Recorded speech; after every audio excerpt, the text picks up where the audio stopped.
Paramashivoham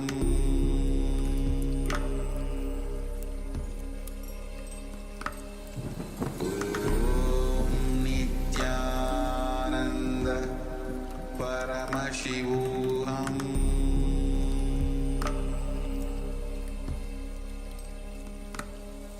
Om Nityananda Paramashivoham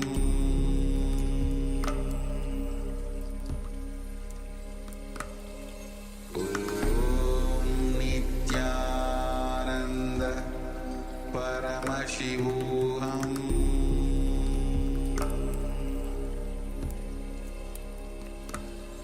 Om Nityananda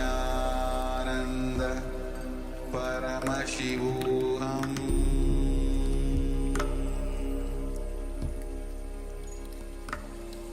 Om Nityananda Paramashivoham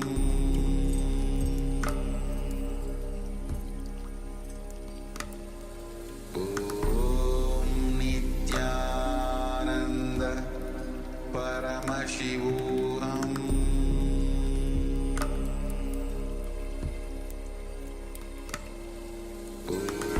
Om Nityananda Paramashivoham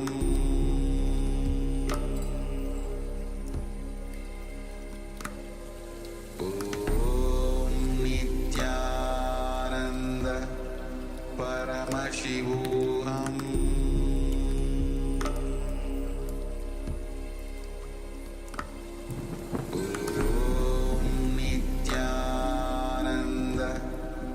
Paramashivoham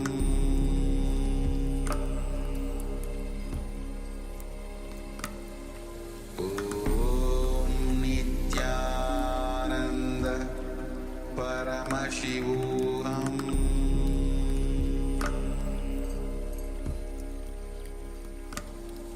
Om Nityananda Paramashivoham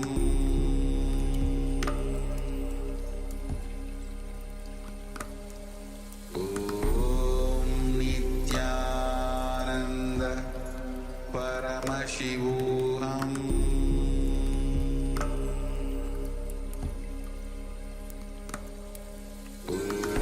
Om Nityananda Paramashivoham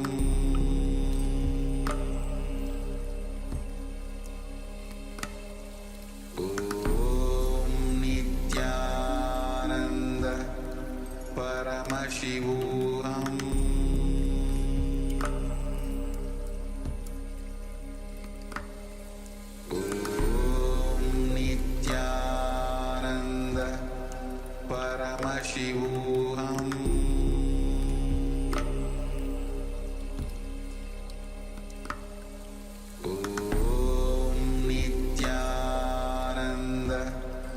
Paramashivoham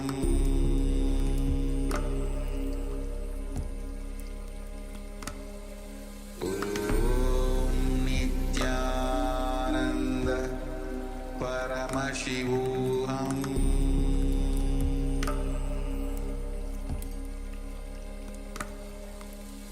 Om Nityananda Paramashivoham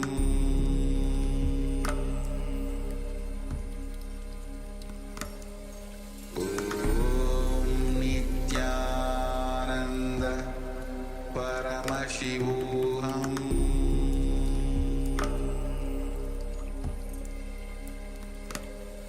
Om Nityananda Paramashivoham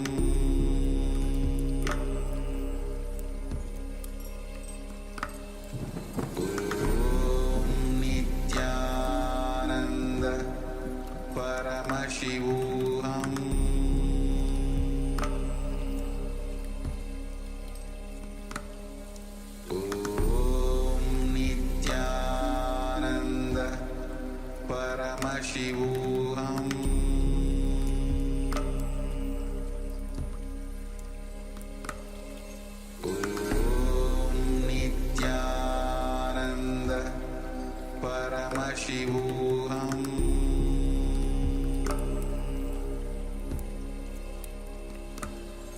Om Nityananda Paramashivoham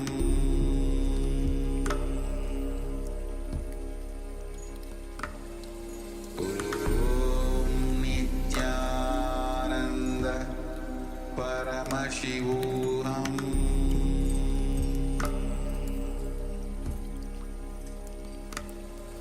Om Nityananda Paramashivoham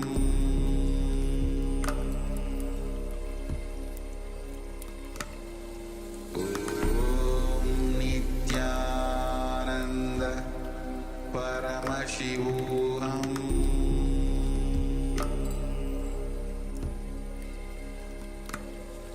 Om Nityananda Paramashivoham Om Nityananda Paramashivoham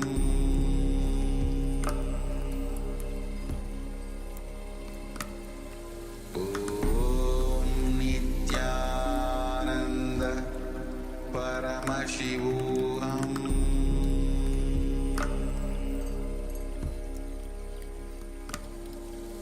Om Nityananda Paramashivoham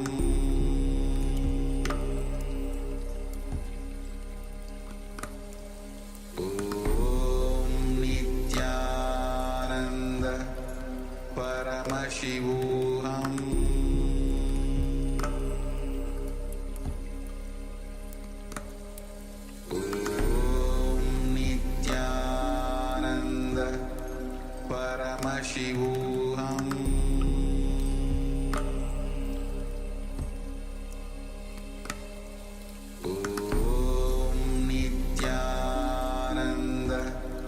Paramashivoham Om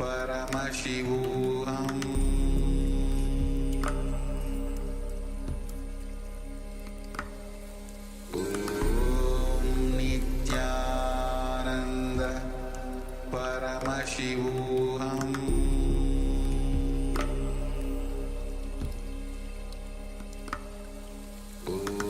Om Nityananda Paramashivoham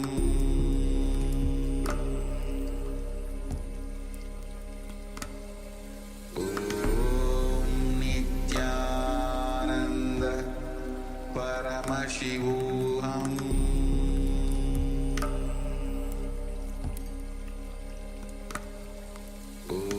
Om Nityananda Paramashivoham Om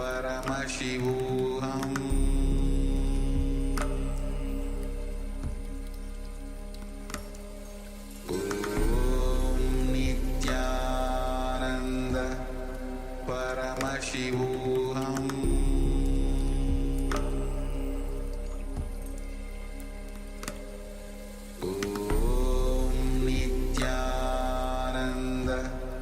Paramashivoham Om Nityananda Paramashivoham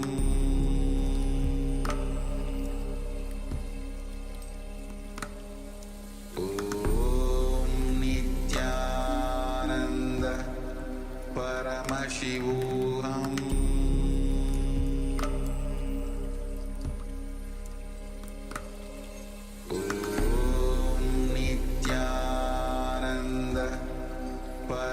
Paramashivoham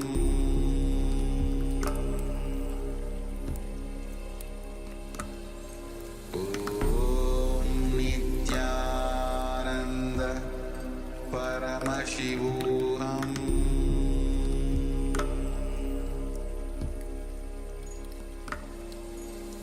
Om Nityananda Paramashivoham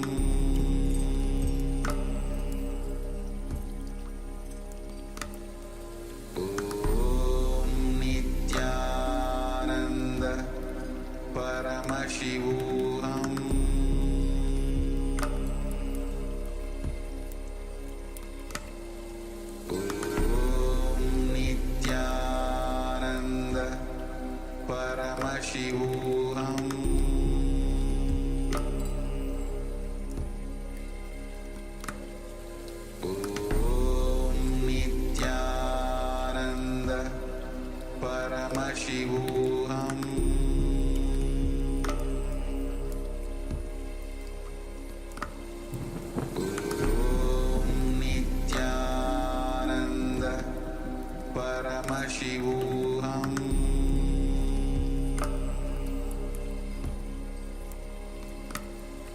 Om Nityananda Paramashivoham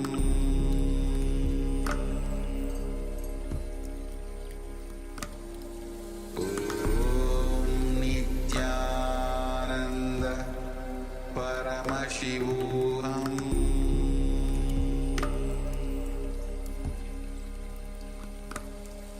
Om Nityananda Paramashivoham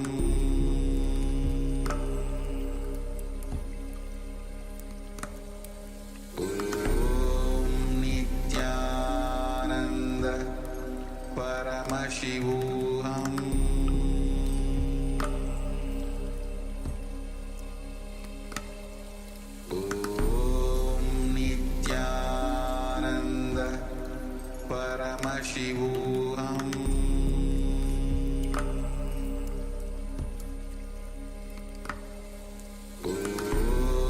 Nityananda Paramashivoham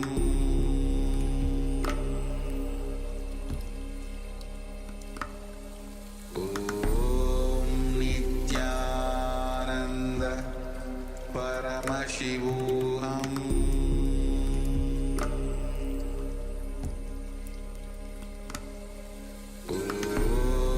Nityananda Paramashivoham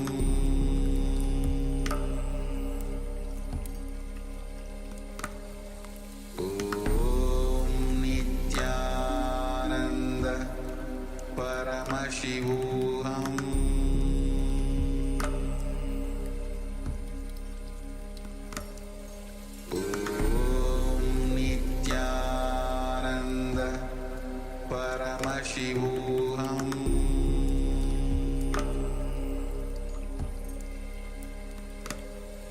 Om Nityananda Paramashivoham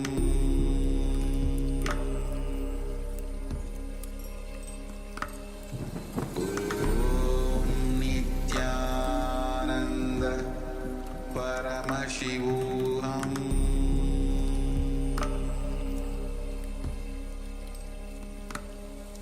Om Nityananda Paramashivoham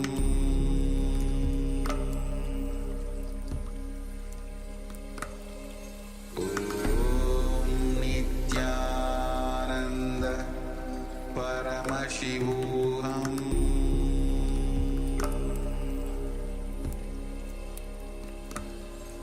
Om Nityananda Paramashivoham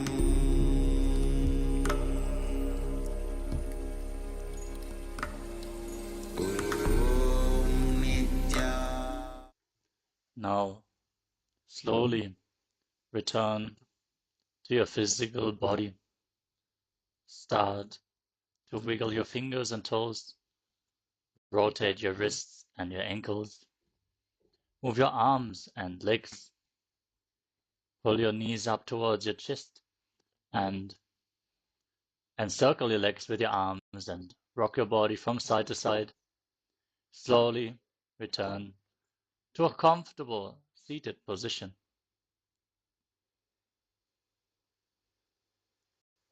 Congratulations! You completed the Dvitiya Vinyasa Krama, the 308 asana sequence of Kailasa's Nityananda Yoga. Thank you all so much for tuning in today, and we hope to see you all again tomorrow for another round of Dvitiya Vinyasa Krama. For now, let us all stay tuned as we are going to have the power manifestation. The first power manifestation of the day, as always, is blindfold reading. So have your blindfolds ready and stay tuned. The next set of acharyas is already waiting to take over this session. So with this, let us all sit straight with our head, neck, and spine in a straight line. Bring your hands in Namaskara Mudra in front of your heart center. Close your eyes, take a deep breath. Visualize Swamiji in your inner space. as you conclude the session with the Purna mantra. Om Purnamadav Purnamidam Purnat Purnamudachyate Purnasya Purnamadaya Purnamevavashishyate Om Shanti Shanti Shanti Hari Om Datsat Sarvam Bhagavat Shri Nityananda Paramashiva Padukar Panamastu Om Nityanandam. Thank you all. Nityanandam.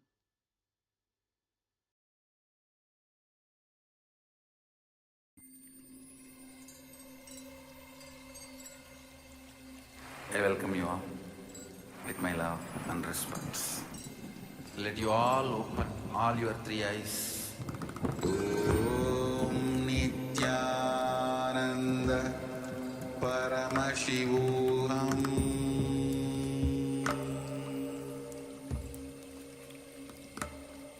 Om Nityananda Paramashivoham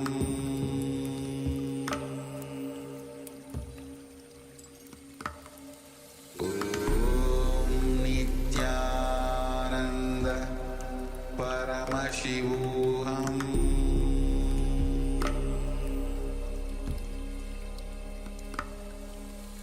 Om Nityananda Paramashivoham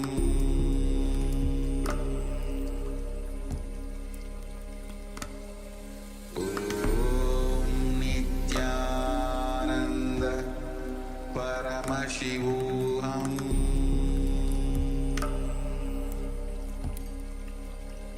Paramashivoham Om Nityananda Paramashivoham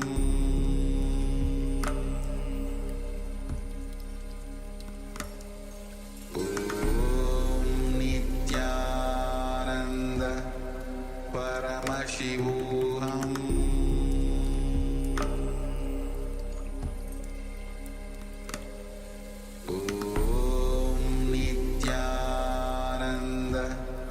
Paramashivoham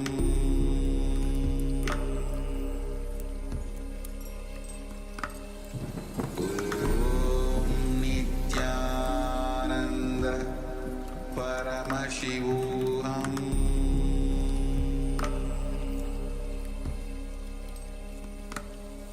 Om Nityananda Paramashivoham Paramashivoham Om Nityananda Paramashivoham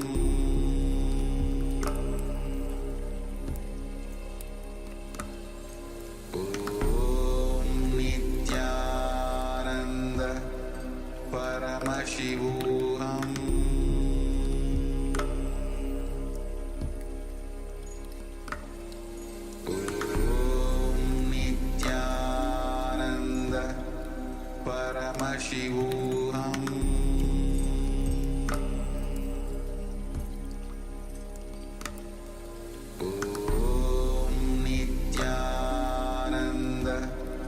Paramashivoham Paramashivoham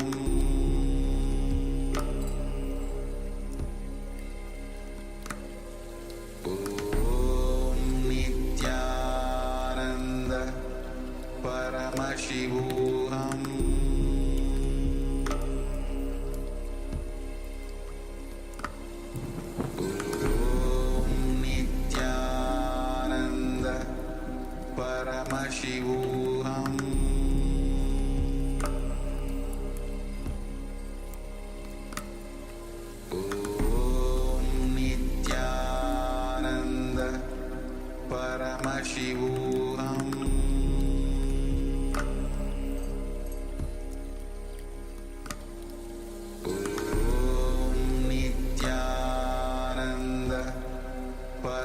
Paramashivoham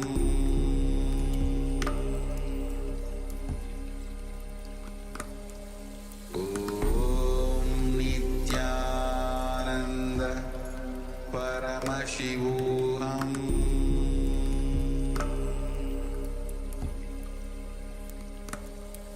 Om Nityananda Paramashivoham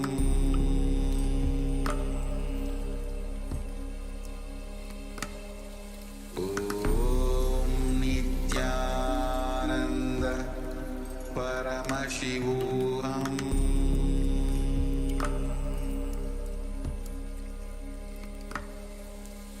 Om Nityananda Paramashivoham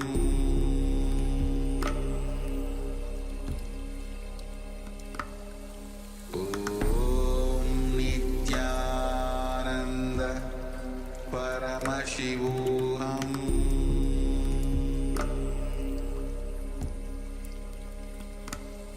Om Nityananda Paramashivoham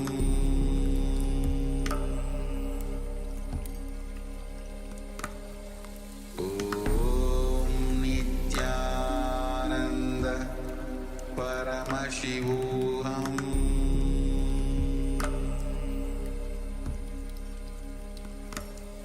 Om Nityananda Paramashivoham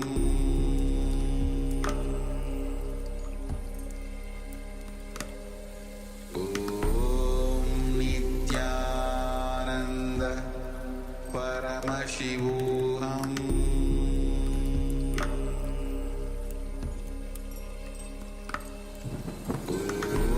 Om Nityananda Paramashivoham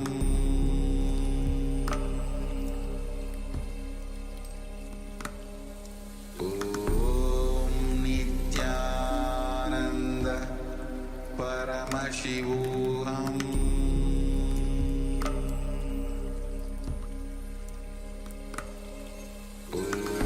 Om Nityananda Paramashivoham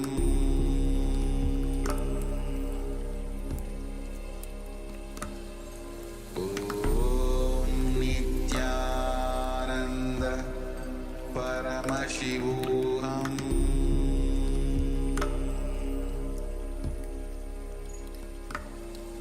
Om Nityananda Paramashivoham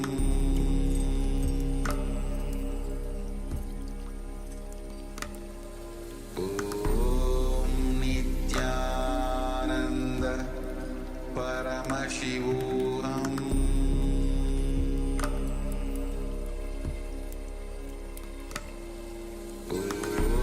Om Nityananda Paramashivoham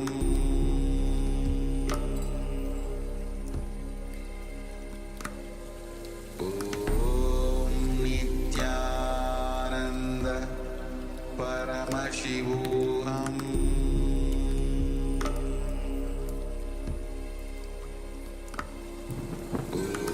Om Nityananda Paramashivoham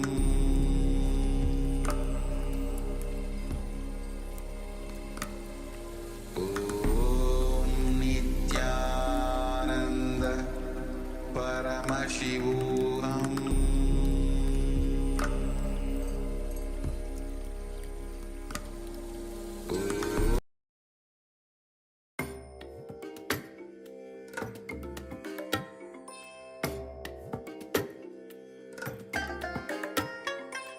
I bless you all. Let you all open all your three eyes and manifest the powers of Mahasadashiva. Om Nityananda Paramashivoham.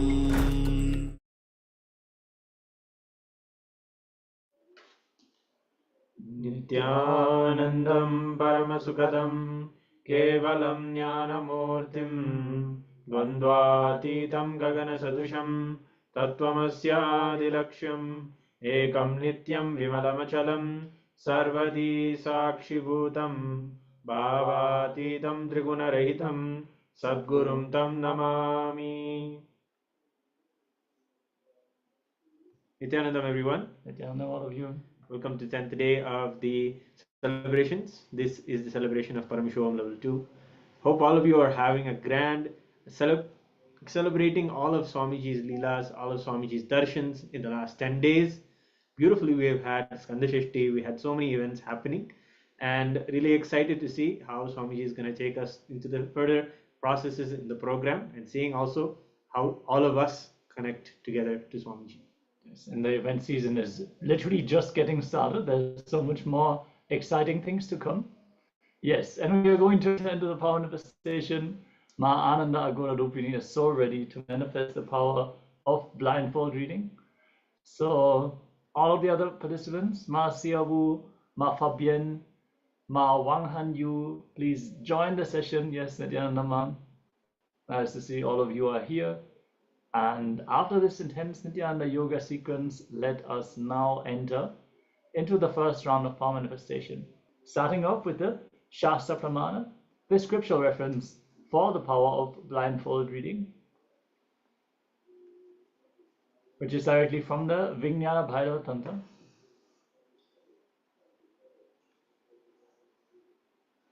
Now chant. Kapalantarmanonyasya tishtanmilitalochanaha kramena manasodhardhyat lakshayet lakshamuttamam. By fixing the mind on the inner space within the crown center and sitting stably without any movement of the body and mind and inner space, through the power of the third eye, one directly sees the ultimate goal, Lakshyam, by having the vision beyond the sight that reveals any object or place attaining the space of oneness with the source, Paramashiva.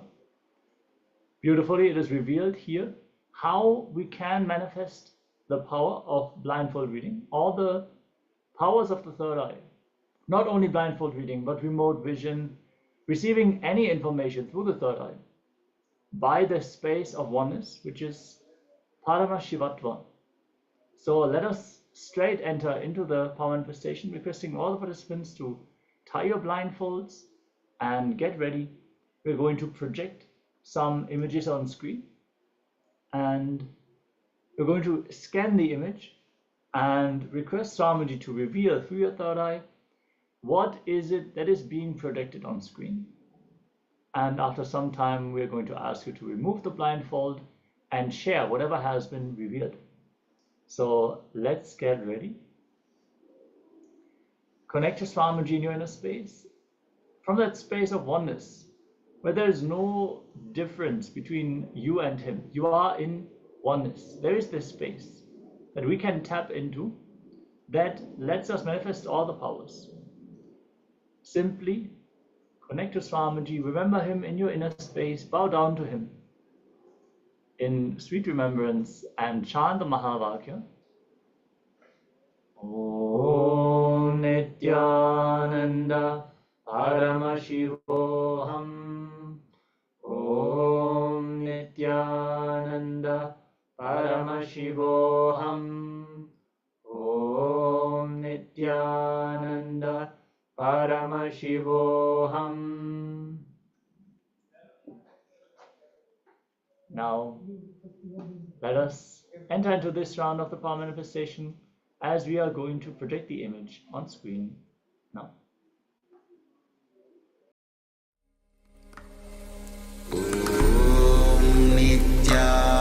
Nityananda Paramashivoham.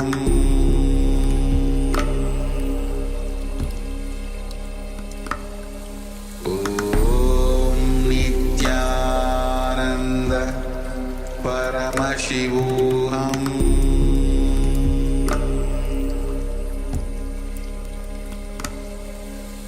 Om Nityananda